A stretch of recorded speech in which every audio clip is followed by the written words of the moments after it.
Friends, welcome to my academy.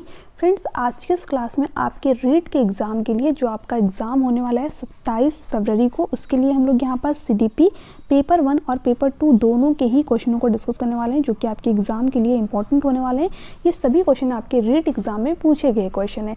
तो यहाँ पर आपका फर्स्ट क्वेश्चन क्या दे रखा है, खिलौनों की आयु कहा जाता है। ऑप्शन दे रखा है आपको, पूर्व बाल्यावस्था को, उत्तर बाल्यावस्था को, शैशवावस्था को, इनमें से सभी। ठीक है, तो देखिए अगर हम बात करें तो जो खिलौनों की आयु कहा जाता है वो किसको कहा जाता है, पूर्व बाल्यावस्था को कहा जाता है, क्योंकि इसमें जो बच्चा होता है वो 3 से लेकर के 6 साल तक का होता है। ठीक है, आपने देखा होगा जो 3 से 6 साल तक के बच्चे होते हैं वो अक्सर करके जो टॉय वगैरह होते हैं, जो खिलौने वगैरह होते हैं, उनसे खेलते रहते हैं। ठीक है, तो इसलिए इस स्टेज को खिलौनों की आयु कहा जाता है। इसके साथ साथ इसी स्टेज को जो है अनुकरण की अवस्था भी कहा जाता है। ठीक है, क्योंकि इसमें जो बच्चा नकल करके चीज़ों को ज़्यादातर सीखता है। ठीक है, इसके साथ साथ अगर आपने देखा होगा कि अगर आपके घर में 3 से लेकर के 6 साल तक के बच्चे हैं तो वो क्वेश्चन बहुत ज़्यादा करते हैं। ठीक है, यानी कि उनके अंदर क्या होती है, जिज्ञासा की प्रवृत्ति होती है। हर चीज़ के बारे में बच्चा यहाँ पर जानना चाहता है। तो क्वेश्चन बन सकता है आपके एग्जाम में कि किस स्टेज में बच्चे के अंदर जिज्ञासा की प्रवृत्ति सबसे ज़्यादा होती है।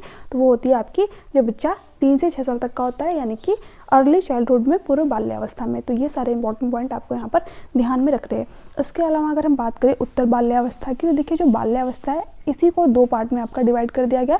एक आपका हो गया अर्ली चाइल्डहुड, जिसे हम लोग पूर्व बाल्यावस्था के नाम से जानते हैं, और एक आपका हो गया लेटर चाइल्डहुड, जिसे हम लोग उत्तर बाल्यावस्था या फिर मध्य बाल्यावस्था के नाम से भी जानते हैं। इसमें जो बच्चा होता है वो 6 से लेकर के 12 साल तक का होता है। ठीक है, यहाँ पर जो बच्चा होता है वो खिलौनों से नहीं खेलता है। ठीक है, यहाँ पर बच्चे जो है खुद के जो खेल होते हैं, ठीक है, जैसे कि आपने देखा होगा बच्चे अलग अलग तरीके के खेल खेलते रहते हैं। ठीक है, तो यहाँ पर बच्चा टॉय वगैरह से नहीं खेलता है, खुद के जो खेल बनाए गए होते हैं उसमें वो इन्वॉल्व होता है, सम्मिलित होता है। ठीक है, और 3-4 लड़कों या फिर लड़कियों के साथ में अपना जो है खेल खेलते रहते हैं यहाँ पर। तो ये बात आपको ध्यान रखनी कि खिलौनों की स्टेज पूछे तो वो हो जाएगा आपका पूर्व बाल्यावस्था। बट ऐसी कौन सी स्टेज में बच्चा जो है खुद के बनाए हुए खेल खेलने लगता है, तो वो आपकी होती है उत्तर बाल्यावस्था, यानी कि लेटर चाइल्डहुड। श्रेष्ठावस्था में जो बच्चा होता है वो जन्म से लेकर के 2 साल तक का बच्चा होता है। आप सभी को पता है कि जो जन्म से लेकर के 2 साल तक के बच्चे होते हैं ये भी अपने पेरेंट्स पे डिपेंड होते हैं खाने पीने के लिए। ठीक है, तो यहाँ पर ये ऑप्शन नहीं होगा। आगे देखते हैं, यहाँ पर क्वेश्चन क्या दे रखा है, निम्न में से कौन सी पूर्व बाल्यावस्था की विशेषता नहीं है। यानी कि जो अर्ली चाइल्डहुड होता है इसमें जो बच्चा होता है वो 3 से 6 साल तक का होता है, इसकी विशेषता क्या नहीं है। तो यहाँ पर ऑप्शन दे रखा है दल समूह में रहने की अवस्था। अगर आपने देखा होगा जो 3 से लेकर के 6 साल तक के बच्चे होते हैं अपने जो है छोटे छोटे दल समूह बनाते हैं। ठीक है, इसमें कि वो 3 से 4 लड़के फिर लड़कियाँ रहते हैं। ठीक है, वो लोग अपना जो है इस तरीके से गुड्डे गुडियों की शादी भी करते हैं, है ना। आपने देखा ही होगा अगर आपके घर में इतने स्टेज तक के बच्चे होंगे तो यहाँ पर ये बात तो बिल्कुल सही है। तो ये ऑप्शन ये होगा कि पूछा है क्या विशेषता नहीं है। ठीक है, अनुकरण करने की अवस्था मैंने आप लोगों को बताया, जो 3 से 6 साल तक के बच्चे होंगे ये क्या करते हैं, अक्सर करके अनुकरण करते हैं। ठीक है, इमिटेशन करते हैं। मम्मी को कभी कुछ करते हुए देख लिया तो वो चीज़ करने लगते हैं, या फिर पापा को कभी कुछ करते हुए देख लिया तो वो चीज़ फिर करने लगते हैं। ठीक है, तो यहाँ पर जो है बच्चा इसी स्टेज में अनुकरण भी करता है ना। इसके साथ साथ प्रश्न करने की अवस्था, बच्चा हर चीज़ के लिए क्वेश्चन करता है। कभी कभी जो पेरेंट्स वगैरह होते हैं वो तंग आ जाते हैं कि मतलब कितना क्वेश्चन कर रहा है। ठीक है, डांट भी पड़ जाती है उन लोगों को, बट वो लोग क्वेश्चन करते ही रहते हैं क्योंकि उनके मन में बहुत ज़्यादा जिज्ञासा होती है हर चीज़ को लेकर के। तो ये भी बात बिल्कुल सही है। ये तीनों क्या होती है आपकी पूर्व बाल्यावस्था, यानी कि जब बच्चा 3 से 6 साल तक का होता है तो उसकी विशेषता होती है। तो ये सारे इंपॉर्टेंट पॉइंट ध्यान में रखिएगा। ठीक है, खेलने की अवस्था, ठीक है, मैंने आपसे क्या कहा था, जब बच्चा खिलौनों से खेले तो होता है आपका अर्ली चाइल्डहुड, लेकिन जब बच्चा खुद के बनाए हुए खेल खेलने लगता है, ठीक है, तो वो क्या होता है, लेटर चाइल्डहुड, यानी कि उत्तर बाल्यावस्था। इसमें जो बच्चा होता है वो 6 से लेकर के 12 साल तक का होता है। तो ये जो है विशेषता आपकी उत्तर बाल्यावस्था की दे रखी है, पूर्व बाल्यावस्था की विशेषता नहीं होगी। तो यहीं पर हमसे यही क्वेश्चन पूछ रखा था कि पूर्व बाल्यावस्था की विशेषता नहीं है, तो आपका डी ऑप्शन यहाँ पर करेक्ट ऑप्शन हो जाएगा। आगे देखते हैं, देखिए यहाँ पर क्वेश्चन क्या है, उत्तर बाल्यावस्था में बालक भौतिक वस्तुओं के किस आवश्यक तत्वों में परिवर्तन समझने लगते हैं। द्रव्यमान, आपने देखा होगा जो भार वगैरह होते हैं, है ना, बच्चा इसमें जो है ये चीज़ समझ आता है कि किसका कितना वेट है ना, क्योंकि इसमें बच्चा जो है बड़ा हो जाता है, 6 से लेकर के 12 साल तक का होता है, तो इसमें तो वो अंतर समझ पाता है। ठीक है, परिवर्तन भी समझ पाता है, तो ये आपका यहाँ पर सही होना चाहिए। उसके बाद में संख्या की, मतलब कौन सी संख्या है, कौन सा डिजिट लिखा हुआ है, इसको भी बच्चा यहाँ पर समझ पाता है। ठीक है, तो ये भी आपका यहाँ पर सही होगा।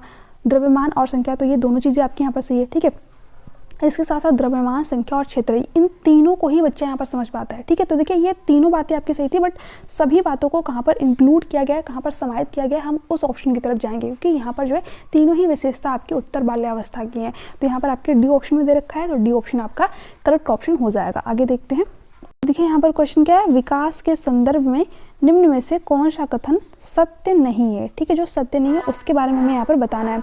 विकास की प्रत्येक अवस्था में अपने खतरे, बिल्कुल सही बात है। अब देखिए आप किसी भी स्टेज में हो, ठीक है, चाहे आप जो है शैशवावस्था में हो, जन्म से 2 साल तक की अवस्था में हो, या फिर जो है बाल्यावस्था में हो, किशोरावस्था में हो, ठीक है, प्रौढ़ावस्था में हो, आपके हर एक स्टेज में खतरा होता है। कभी भी जो है कोई भी दुर्घटना आपके साथ में हो सकती है। तो ऐसा नहीं कि किसी विशेष स्टेज में ही आपको जो है खतरा बना रहता है ना। विकास के हर स्टेज में क्या होती है, खतरा होती है। ये बात आपके यहाँ पर बिल्कुल सही है। ठीक है, तो ये ऑप्शन नहीं होगा। विकास उकसाने बढ़ावा देने से नहीं होता। देखिए यही बात आपके यहाँ पर गलत दे रखी है। ठीक है, अगर आप किसी को बार बार मोटिवेट कर रहे हैं, है ना, जैसे कि अगर आप किसी के सामने पॉजिटिव वे में सारी चीज़ें रखते चले जाते हैं तो उसका जो डेवलपमेंट है फिर पॉजिटिव वे में ही होने लगता है। ठीक है, या फिर आप किसी के सामने नेगेटिव तरीके से सारी चीज़ें रिप्रेजेंट कर रहे हैं, है ना, बार बार वो चीज़ उसके सामने आ रही है, तो कहीं ना कहीं उसका माइंड जो है उसी डायरेक्शन में यहाँ पर डाइवर्ट होने लगता है। तो यहाँ पर जो विकास होता है ना, इसके पर हम बच्चों को कैसा माहौल दे रहे हैं या फिर किस परिवेश में बच्चा रह रहा है, बच्चों को किस तरीके का इन्वायरमेंट दे रहे हैं, है ना, बच्चों को कितना मोटिवेट कर रहे हैं, इन सभी चीज़ों का एक अच्छा खासा प्रभाव पड़ता है ना। अगर बच्चों को सही तरीके से मोटिवेट करेंगे, एक अच्छा डायरेक्शन देंगे तो बच्चा फिर अच्छे क्षेत्रों में कार्य कर पाएगा। ठीक है, बट वहीं पर अगर बच्चे को बार बार डीमोटिवेट किए जा रहे हैं, डांटे जा रहे हैं कि तुमसे तो हो ही नहीं पाएगा, तुम कुछ कर ही नहीं सकते हो, तो फिर बच्चे पे जो है गलत इंपैक्ट पड़ता है। तो बच्चे को जो है उकसाने या फिर जो है उसको बढ़ावा देने से, है ना, विकास पे इम्पैक्ट पड़ता है, प्रभाव पड़ता है। तो यहाँ पर यही दे रखा है कि विकास को उकसाने बढ़ावा देने से प्रभाव नहीं पड़ता है। तो ये बात गलत दे रखी है और यही आपका यहाँ पर करेक्ट ऑप्शन हो जाएगा कि पूछा ये कौन सा कथन सत्य नहीं है। ठीक है, तो बी ऑप्शन आपका करेक्ट ऑप्शन हो जाएगा। विकास सांस्कृतिक प्रतिमानों से प्रभावित होता है। ये भी बात बिल्कुल सही है कि आप जिस संस्कृति में रहेंगे वो चीज़ आपको प्रभावित करेगी। जैसे कि अगर हम वेस्टर्न कल्चर की बात करें तो वहाँ पर जो है छोटे कपड़े पहनना मतलब चलता है। ठीक है, बट अगर हमारे इंडिया की बात करें तो यहाँ पर अगर आप छोटे कपड़े पहन लेते हैं, खासकर जो लड़कियाँ होती हैं, तो उन पे जो है तरह तरीके के कमेंट किए जाते हैं कि हाँ जो है ये सही नहीं है, या फिर जो है अलग अलग जो है चीज़ें की जाती है। तो यहाँ पर हर संस्कृति, मतलब जिस संस्कृति में आप रहते हैं उसका आपके ऊपर जो है प्रभाव पड़ता है। ठीक है, तो अगर आप उस तरीके की चीज़ें फॉलो नहीं करते तो फिर समाज ही आपको गलत ठहरा देता है ना। तो जो संस्कृति यानी जो कल्चर है आपका, वो आपके विकास को प्रभावित करता है। ये बात बिल्कुल सही है। ठीक है, तो यहाँ पर सी भी ऑप्शन आपका करेक्ट है। तो ये ऑप्शन नहीं होगा क्योंकि कौन सा सत्य नहीं है उसके बारे में बताना था। विकास की प्रत्येक अवस्था की अपनी विशेषता होती है। बिल्कुल सही बात है, मैंने बताया ये आप लोगों की प्री ऑपरेशनल स्टेज यानी कि आपकी पूर्व बाल्यावस्था, क्योंकि जो जीन पैदा की सेकंड वाली स्टेज है उसमें जो बच्चा होता है वो 2 से लेकर के 6 साल तक का ही होता है। तो मेरे मतलब गलती से निकल गया प्री ऑपरेशनल स्टेज, वो आपका होगा पूर्व बाल्यावस्था। ठीक है, तो मैंने पूर्व बाल्यावस्था को अभी कुछ देर पहले ही आप लोगों को बताया कि इस स्टेज में बच्चा ये चीज़ें कर पाता है, अनुकरण कर पाता है, जिज्ञासा की प्रवृत्ति होती है ना, खिलौनों की आयु आपकी होती है। फिर मैंने लेटर चाइल्डहुड के बारे में आप लोगों को बताया। तो हर स्टेज की क्या होती है, अपनी विशेषता होती है कि इतने से इतने स्टेज के रूप में बच्चा जो है इतना इतना काम कर पाएगा। अलग अलग मनोवैज्ञानिक भी है जिन्होंने कि इसके बारे में बात कर रखी है और अलग अलग तरीके से बता रखा है इसके बारे में।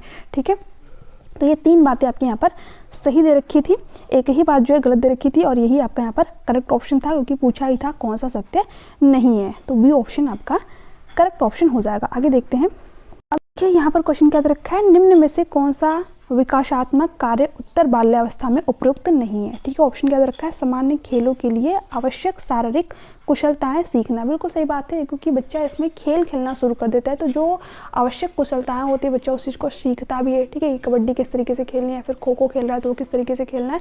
तो ये बात आपका बिल्कुल सही दे रखा है। तो ये ऑप्शन नहीं होगा।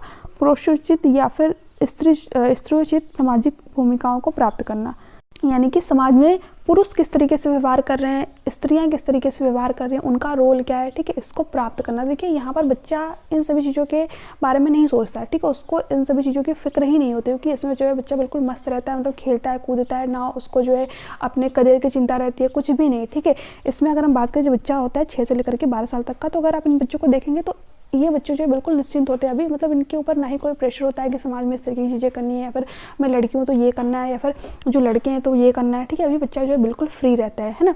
ये सारी जो चीज़ें करता है वो किशोर अवस्था में आकर के करता है ना, कि मैं जो है गर्ल्स हूँ या फिर जो है मैं बॉय हूँ तो मुझे इस फील्ड में जाना है या फिर मुझे इस फील्ड में जाना है। ठीक है, क्योंकि ये समाज के द्वारा ही निर्धारित किया कि बच्चों पर थोप दी जाती है और वो शुरू से ये सारी चीज़ें देखते चले आते हैं तो कहीं ना कहीं उनके माइंड में भी ये रह जाता है ना। तो यहाँ पर जो है ये किशोर अवस्था में होती हैं ये चीज़ें। तो यही बात आपके यहाँ पर गलत दे रखी है। तो बी ऑप्शन आपका करेक्ट ऑप्शन हो जाएगा। व्यक्तित्व आत्मनिर्भरता प्राप्त करना, सही बात है कि इसमें जो बच्चा होता है वो आत्मनिर्भर हो जाता है। जैसे आत्मनिर्भर का मतलब ये नहीं कि कुछ करने लगता है, आत्मनिर्भर का ये मतलब कि मतलब जो अपनी ज़रूरतें होती है, जैसे कि खाना हो गया, ठीक है, कपड़े पहनना हो गया, ठीक है, क्योंकि शैशवावस्था या फिर जो आपकी पूर्व बाल्यावस्था होती है उसमें बच्चे इन चीज़ों को भी सही तरीके से नहीं कर पाता। शैशवावस्था में तो बिल्कुल ही नहीं कर पाता, बट कुछ बच्चे होते हैं जो कि पूर्व बाल्यावस्था में भी ये सारी चीज़ें अच्छी तरीके से नहीं कर पाते, जैसे कि जूते के जो लेसेस वगैरह होते हैं उनको नहीं बांध पाते हैं, है ना। बट जो 6 से लेकर के 12 साल तक का बच्चा होता है वो सारी चीज़ें मतलब कि तैयार होना खुद से, कि मतलब इतने टाइम पे मुझे स्कूल जाना है, सारी चीज़ें खुद से वो कर लेता है, ठीक है। तो यहाँ पर यही दे रखा है कि व्यक्तित्व आत्मनिर्भरता प्राप्त करना, यानी कि सारी चीज़ें जो अपना काम होता है वो खुद ब खुद बच्चा यहाँ पर करना सीख जाता है, ठीक है। तो ये भी बात सही दे रखी है। अपने हम उम्र बालकों के साथ रहना सीखना, सही बात है। यहाँ पर आपने देखा होगा जो 6 से लेकर के 12 साल तक के बच्चे होते हैं, अक्सर करके जो उनके साथी समूह होते हैं, जो दोस्त होते हैं, उनके साथ में रहना ज़्यादा पसंद करते हैं, ठीक है। तो यहाँ पर तीनों बातें आपकी सही दे रखी हैं, एक ही बात गलत थी, तो बी ऑप्शन आपका करेक्ट ऑप्शन हो जाएगा। और ये लाइफ जो है सबसे बढ़िया वाली लाइफ होती है, क्योंकि अगर आप ज़्यादातर लोगों से भी पूछे, जो लोग किशोरावस्था या फिर जो लोग प्रौढ़ावस्था में है, ठीक है, यहाँ पर ज़्यादा लोग प्रौढ़ावस्था में होंगे, तो ज़्यादातर लोगों का यही रहता है कि हम अपने बाल्यावस्था में वापस जाना चाहेंगे, ठीक है, क्योंकि बाल्यावस्था को तोड़ करके 2 पार्ट में आपका बनाया गया, अर्ली चाइल्डहुड और लेटर चाइल्डहुड, ठीक है। तो यहाँ पर ये अवस्था जो है सबसे बढ़िया अवस्था होती है, ठीक है, क्योंकि इसमें बच्चा किसी तरीके की चिंता वगैरह, टेंशन वगैरह नहीं लेता है। से 10 वर्ष की अवस्था में बालक रुचि लेना प्रारंभ करते हैं धर्म में। अब देखिए 6 से 10 वर्ष की अवस्था का मतलब क्या होगा कि बच्चा यहाँ पर जो है लेटर चाइल्डहुड में है, तो बच्चा यहाँ पर धर्म में इंटरेस्ट नहीं लेता है, ठीक है, मानव शरीर में नहीं, इसमें तो बच्चा जो है अभी खेल खेलता है, ठीक है, या फिर जो उसके दोस्त वगैरह होते हैं उनके साथ में रहता है, विद्यालय में इंटरेस्ट लेता है, ठीक है। यौन संबंधों में जो किशोर या फिर किशोरी होते हैं, जो किशोरावस्था में बच्चा होता है, यानी कि 11 से लेकर के 18 साल तक का होता है, उसमें इंटरेस्ट मतलब यौन संबंधों को लेकर के आता है, ठीक है। तो ये नहीं होगा आपका विद्यालय में, बिल्कुल सही बात है, क्योंकि जब बच्चा बहुत छोटा होता है, यानी कि पूर्व बाल्यावस्था में होता है, 2 से लेकर के 6 साल तक का होता है, तो आपने देखा होगा कुछ बच्चे स्कूल जाना ही नहीं चाहते हैं, ठीक है, क्योंकि उनको अभी कुछ पता नहीं होता कि क्या होंगी क्या नहीं होंगी। बहुत छोटे बच्चे होते हैं, अपने पेरेंट्स के साथ में वो शैशवावस्था में रहे होते हैं, ठीक है, तो स्कूल जाने के लिए मतलब बहुत ज़्यादा रोते भी हैं कि नहीं जाएंगे, या फिर बहुत सारी चीज़ें करते हैं, ठीक है। मैं सभी बच्चों की बात नहीं कर रही हूँ, कुछ बच्चे होते हैं, ठीक है, बट यहाँ पर जब बच्चा थोड़ा सा बड़ा रहता है, 6 से लेकर के 10 साल तक का हो जाता है, तो उसके जो है यहाँ पर स्कूल में दोस्त वगैरह भी बन जाते हैं, ठीक है, तो उनको लेकर के स्कूल जाने के लिए, ठीक है, बहुत ज़्यादा एक्टिव हो जाता है, खुद से तैयार हो जाता है कि मैं स्कूल जाऊँगा या फिर मैं स्कूल जाऊँगी, ठीक है। तो यहाँ पर बच्चा किस में इंटरेस्ट दिखाता है, स्कूल जाने में इंटरेस्ट दिखाता है, ठीक है। तो यहाँ पर डी ऑप्शन आपका करेक्ट ऑप्शन हो जाएगा। आगे देखते हैं, देखिए यहाँ पर क्वेश्चन क्या है, कौन सिद्धांत व्यक्त करता है कि मानव मस्तिष्क एक बर्फ की बड़ी चट्टान के समान है जो कि अधिकांशतः छिपी रहती है एवं उसमें चेतन के 3 स्तर है। देखिए जो चट्टान की बात करते हैं, ये कौन बात करते हैं, आपके सिगमंड फ्रॉइड, जिन्होंने कि मनोविश्लेषणात्मक सिद्धांत दिया। तो सी ऑप्शन आपका यहाँ पर करेक्ट ऑप्शन जाएगा। इनकी थ्योरी बहुत ही इंटरेस्टिंग है, ठीक है, इन्होंने ईगो, सुपर ईगो, ठीक है, इन सभी चीज़ों के बारे में बात की, चेतन अवचेतन, ठीक है। तो ये सारे जो जितने भी आपके इंपॉर्टेंट पॉइंट हैं, इनकी मैं अलग से क्लास कराऊंगी, इसमें सिगमंड फ्रॉइड की कंप्लीट थ्योरी में आप लोगों को पढ़ाऊंगी, उसमें जितने भी आपके क्वेश्चन होंगे सारे के सारे वो ऐड कर दूंगी, जिससे कि आपके सभी डाउट वहाँ पर क्लियर हो सके। तो वो क्लास जल्दी आप लोगों की आने वाली बहुत इंपॉर्टेंट क्लास रहेगी, उसको जरूर देखिएगा, ठीक है। उसमें मैं कम से कम सोच रही हूँ कि 2 से 3 मनोवैज्ञानिक आपके कवर करा दूँ, ठीक है। तो चैनल को सब्सक्राइब कर लीजिएगा, ताकि जैसे ही आपकी वो क्लास है आप लोगों को तुरंत ही नोटिफिकेशन मिल जाए। और जिन्होंने अभी तक टेलीग्राम चैनल को ज्वाइन नहीं कर रखा है, तो चैनल के डिस्क्रिप्शन बॉक्स में फिर फर्स्ट कमेंट पिन में आप लोगों को टेलीग्राम चैनल का लिंक मिल जाएगा। टेलीग्राम चैनल को जरूर ज्वाइन कर लीजिए, क्योंकि वहाँ पर आपकी जितने भी इंपॉर्टेंट पीडीएफ होते हैं, इंपॉर्टेंट नोट्स होते हैं, ठीक है, सारी की सारी पीडीएफ मैं आप लोगों को वहाँ पर प्रोवाइड करती रहती हूँ। तो टेलीग्राम चैनल को जरूर ज्वाइन कर लीजिएगा, ठीक है। देखते हैं पर क्वेश्चन क्या है, बहुबुद्धि का सिद्धांत किसने प्रतिपादित किया। बहुत ही इंपॉर्टेंट क्वेश्चन है, ठीक है, बिल्कुल बेसिक से पॉइंट है, यहाँ से आपके एग्जाम में क्वेश्चन बन जाते हैं। देखिए जो बहुबुद्धि का सिद्धांत है, इसको किसने प्रतिपादित किया था, हार्वर्ड गार्डनर ने, ठीक है। इन्होंने मल्टीपल टाइप ऑफ इंटेलिजेंस की बात की। इन्होंने कहा कि जो बुद्धि होती है वो कई प्रकार की होती है, ठीक है, यानी कि एक ही व्यक्ति में कई प्रकार की बुद्धि पाई जा सकती है। इन्होंने टोटल 8 प्रकार की बुद्धि की बात की। चलिए एक करके हम लोग इसको भी समझ लेते हैं, क्योंकि यहीं से आपके एग्जाम में क्वेश्चन बन जाता है। बिल्कुल फिक्स्ड है कि 1 से 2 क्वेश्चन आपके एग्जाम में यहाँ से पूछे ही जाने हैं, ठीक है। तो 8 प्रकार हम लोग यहाँ पर देख लेते हैं एक बार। पहली बुद्धि क्या बताई, जो स्थानिक बुद्धि होती है, यानी कि जिनको प्रॉपर स्थान की समझ होती है, जो आर्किटेक्चर वगैरह होते हैं, जो घरों के नक्शे वगैरह डिज़ाइन करते हैं ना, वो स्थान को देख करके ही बता देंगे कि यहाँ पर कौन सी चीज़ जो है सही लगेगी। तो यहाँ पर जो है स्थानिक बुद्धि किनके पास होती है, जो आर्किटेक्चर होते हैं, जो घरों के नक्शे वगैरह डिज़ाइन करते हैं, ठीक है। इसके साथ साथ इन्होंने लिंग्विस्टिक वर्बल यानी कि भाषाई बुद्धि की बात की। भाषाई बुद्धि किसके अंतर्गत होती है, जिनके कि अपने भाषा पर पकड़ अच्छी होती है, जैसे कि नेता हो गए, वकील हो गए, ठीक है, विक्रेता हो गया, ठीक है, तो ये लोग क्या करते हैं, अपने लैंग्वेज के थ्रू दूसरे व्यक्तियों को प्रभावित करते हैं। तो यहाँ पर इनके अंदर कौन सी बुद्धि होती है, आपकी लिंग्विस्टिक वर्बल होती है। ठीक है, इसके साथ साथ देखिए इंटरपर्सनल इंटेलिजेंस की अगर हम बात करें, इंटर का मतलब ही क्या होता है, दो या दो से अधिक। ठीक है, यानी कि जो व्यक्ति दूसरों के बारे में बता पाए, दूसरों के मनोभाव, दशा, स्वभाव के बारे में बता पाए। जैसे कि आपने देखा होगा कुछ मनोवैज्ञानिक होते हैं जो कि आपके मन में क्या चल रहा है आपको देख करके ही बता देंगे। तो उनके अंदर कौन सी बुद्धि होती है, आपका इंट्रापर्सनल इंटेलिजेंस होती है। इसके साथ साथ इंट्रा, ठीक है, इंटरपर्सनल इंटेलिजेंस होती है। इंट्रा की अगर हम बात करें तो इंट्रा का मतलब ये होता है खुद के बारे में बता पाना, यानी कि खुद के मनोभाव, दशा, स्वभाव के बारे में बता पाना। जैसे कि आपके गौतम बुद्ध हो गए, तो उनके अंदर कौन सी इंटेलिजेंस है, इंट्रा है। ठीक है, इंटर का मतलब दो या दो से अधिक। ठीक है, बट इंट्रा का मतलब खुद के बारे में बता पाना। इसके अलावा अगर हम बात करें लॉजिकल मैथमेटिकल इंटेलिजेंस की, यानी जो व्यक्ति जो है लॉजिक करता है, हर चीज़ के लिए प्रॉपर तर्क करता है, जिसके मैथमेटिकल कॉन्सेप्ट बहुत अच्छे होते हैं, उनके अंदर कौन सी बुद्धि होती है, आपकी लॉजिकल मैथमेटिकल यानी तार्किक गणितीय बुद्धि होती है। ठीक है, म्यूज़िकल इंटेलिजेंस की बात करें तो जैसे आपके सोनू निगम जी हो गए, लता मंगेशकर जी हो गई, है ना, जिनके अंदर सुर, लय, ताल का एक अच्छा संगम होता है, उन लोगों के अंदर कौन सी बुद्धि होती है, आपकी संगीतमय बुद्धि होती है। ठीक है, बॉडली काइनेस्थेटिक इंटेलिजेंस की बात करें, यानी कि शारीरिक गतिक बुद्धि की इन्होंने बात की, यानी जिनका अपनी बॉडी पर एक अच्छा खासा कंट्रोल होता है। जैसे कि जो लोग सर्कस वगैरह में काम करते हैं, जो लोग क्रिकेटर होते हैं, है ना, या फिर जो लोग खिलाड़ी एक तरीके से कह लीजिए, तो उनकी जो बॉडी होती है उन पर भी क्या होता है, उन लोगों का अच्छा खासा कंट्रोल होता है, क्योंकि जो ऑब्जेक्ट वो यूज करते हैं किस तरीके से उसको मूव करना है। ठीक है, उनको सारी चीज़ें पता होती है। तो उनके अंदर कौन सी इंटेलिजेंस होती है, बॉडली काइनेस्थेटिक यानी कि शारीरिक गतिक बुद्धि होती है। ठीक है, इसके अलावा इन्होंने बात की नेचुरलिस्टिक यानी कि प्रकृतिवादी बुद्धि की। ठीक है, प्रकृतिवादी बुद्धि किसके अंतर्गत होती है, जैसे कि जिनको प्रकृति के बारे में अच्छी खासी नॉलेज होती है कि कहाँ पर जो है कौन सी फसल लगानी चाहिए, कौन सी मिट्टी ज़्यादा उपजाऊ है ना। तो यहाँ पर ये 8 प्रकार की बुद्धि है जो कि आपके हार्वर्ड गार्डनर के द्वारा बताई गई है। यहाँ से क्वेश्चन क्या बनता है कि कौन सी ऐसी बुद्धि है जो कि हार्वर्ड के गार्डनर के द्वारा नहीं बताई गई है। ठीक है, तो आपको यही 8 में से कोई 4 उठा करके ऑप्शन में रख देगा, तो यहाँ पर आपको बताना रहेगा। ठीक है, या तो आपको ऑप्शन ए बी सी करके दे देगा। ठीक है, या फिर आप जो है इनमें से कोई एक प्रकार वहाँ पर लिख देगा, 3 कोई अदर ऑप्शन दे देगा। ठीक है, तो इसमें बताना रहेगा कि कौन सा आपका यहाँ पर हार्वर्ड गार्डनर के द्वारा बताई गई बुद्धि के प्रकार में से एक है। तो ये 8 आपको याद होनी चाहिए। ठीक है, हालांकि मैंने इनके बारे में आपको पूरा डिटेल में बता दिया ताकि आपके माइंड में सारी चीज़ें फिट हो जाए। ठीक है, क्योंकि पूछ सकता है कि किसमें जो है कौन सी बुद्धि पाई जाती है। ये भी क्वेश्चन बन सकता है कि एक व्यक्ति जिसमें कि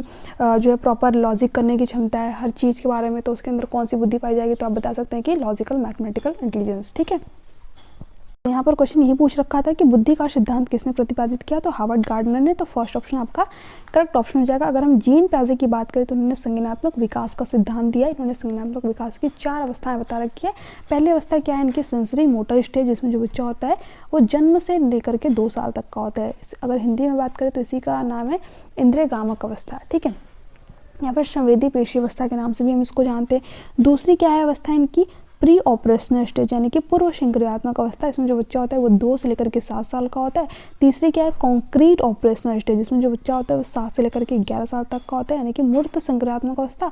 और फोर्थ वाली स्टेज क्या होती है इनकी, फॉर्मल ऑपरेशनल स्टेज यानी कि औपचारिक संक्रियात्मक अवस्था। इसमें जो बच्चा होता है वो 11 से लेकर के 18 साल तक का होता है। तो ये 4 स्टेज मैंने यहाँ पर लिख भी दी, आप चाहो तो इसका स्क्रीनशॉट भी लेकर के रख सकते हैं। ठीक है, हालांकि ये पीडीएफ मैं आप लोगों को टेलीग्राम चैनल पे प्रोवाइड कर दूंगी विथ इमेज में, ताकि आपको कोई भी दिक्कत ना हो। सारी चीज़ें ऐड ऑन करके आंसर वगैरह उसके बाद ही मैं आप लोगों को ये पीडीएफ आप टेलीग्राम चैनल पे भेज दूंगी। ठीक है, इसके अलावा अगर हम बात करें एरिक एरिक्सन की, तो उन्होंने मनो सामाजिक विकास का सिद्धांत दिया हुआ है। इनकी थ्योरी भी बहुत ही इंटरेस्टिंग है। ठीक है, इन्होंने 8 प्रकार बता रखे थे, तो उन सभी को हम लोग डिटेल में एक करके पूरा अच्छी तरीके से पढ़ेंगे। तो यहाँ पर जो आपका फिलहाल आंसर है वो जाएगा ऑप्शन नंबर ए। अब यहाँ पर आप क्वेश्चन देख सकते हैं, जो आपकी लर्निंग डिसेबिलिटीज़ होती है वहाँ से क्वेश्चन बना हुआ है। एक अधिगम विकलांगता जिसमें लिखावट में कठिनाई शामिल है कहलाता है डिस्लेक्सिया। देखिए, जो डिस्लेक्सिया होता है ना, इसमें जो बच्चा होता है वो सही तरीके से शब्द को पढ़ नहीं पाता है। ठीक है, जो उसको शब्द होते हैं वो उल्टे पुल्टे दिखाई देते हैं, एक तरीके से मिरर इमेज दिखाई देती है बच्चे को, है ना। तो क्वेश्चन बन सकता है कि कौन सा ऐसा जो है लर्निंग डिसेबिलिटीज़ होती है इसमें बच्चा होता है वो सही तरीके से पढ़ नहीं पाता, उसको जो शब्द होते हैं वो उल्टे पुल्टे दिखाई देते हैं, है ना। बी को बच्चा क्या पढ़ता है, यहाँ पर डी पढ़ता है। वाच को क्या पढ़ता है, यहाँ पर बच्चा सा पढ़ता है। ठीक है, या फिर 21 को क्या पढ़ता है, 12 पढ़ता है ना। तो क्वेश्चन बन सकता है कि मिरर इमेज किस लर्निंग डिसेबिलिटीज में बच्चों को दिखाई देती है, तो वो होता है आपका डिस्लेक्सिया, पठन विकार होता है ना।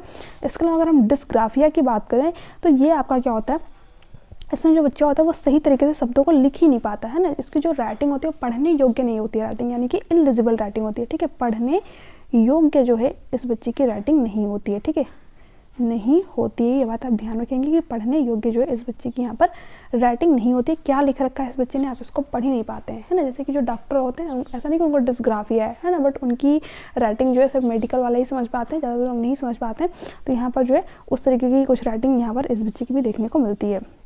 इसके अलावा अगर हम डिस्कैलकुलिया की बात करें तो इसमें जो बच्चा होता है वो कैलकुलेशन वगैरह सही तरीके से नहीं कर पाता, उसको दिक्कत आती है। जो मैथमेटिकल कॉन्सेप्ट होते हैं, जो गणितीय अवधारणाएं होती हैं, उनको बच्चा यहाँ पर सही तरीके से समझ नहीं पाता, ठीक है, उसको समझने में उसको दिक्कत आती है। तो ये आपका होता है गणितीय यानी कि डिस्कैलकुलिया वाला बच्चा, ठीक है। इसके अलावा अगर हम बात करें ADHD यानी कि attention deficit hyper activity, ADHD की अगर हम बात करें तो इसमें जो बच्चा होता है उसका जो ध्यान होता है लंबे समय तक किसी एक ही जगह पर टिक नहीं पाता है, ठीक है। तो ये भी आपको ध्यान रखना, यही 4 आपके यहाँ पर दे रखे थे। 1 मिनट, ठीक है, यहाँ पर आप देख सकते हैं। तो यहाँ पर पूछ रखा था एक अधिगम विकलांगता जिसमें लिखावट में कठिनाई शामिल है, तो क्या हो जाएगा आपका डिस्ग्राफिया हो जाएगा, यानी कि ऑप्शन नंबर सी डिस्कैलकुलिया। जो मैथमेटिकल कॉन्सेप्ट वगैरह होते हैं, इसके अलावा कैलकुलेशन में दिक्कत आए बच्चों को, ठीक है, तो ये तो नहीं होगा आपका। डिस्लेक्सिया पठन विकार आपका होता है, ठीक है, मैंने अभी आप लोगों को इमेज में भी दिखाया था, तो ये भी नहीं होगा। ध्यान अभाव अतिसक्रियता विकार यानी कि attention deficit hyper active disorder, तो ये जो बच्चा होता है इसका जो ध्यान होता है लंबे समय तक किसी एक ही जगह पर टिक नहीं पाता है, ठीक है। तो इसके बारे में मैंने आप लोगों को बता रखा है, तो ये भी ऑप्शन आपका नहीं होगा, ठीक है। लास्ट क्वेश्चन है आज का।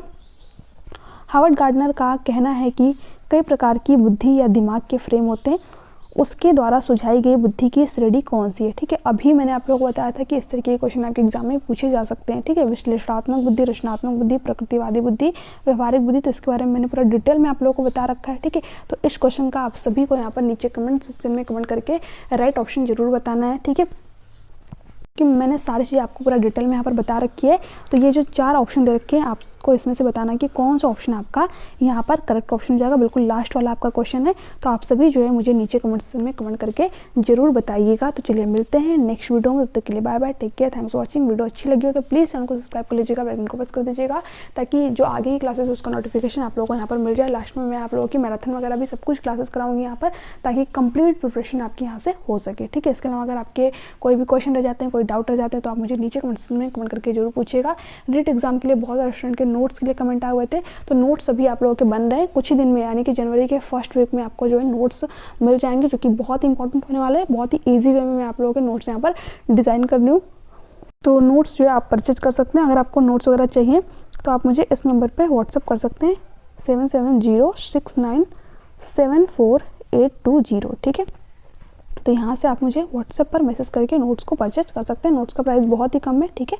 तो चलिए मिलते हैं नेक्स्ट वीडियो में, तब तक के लिए bye bye, take care, thanks for watching, thank you so much.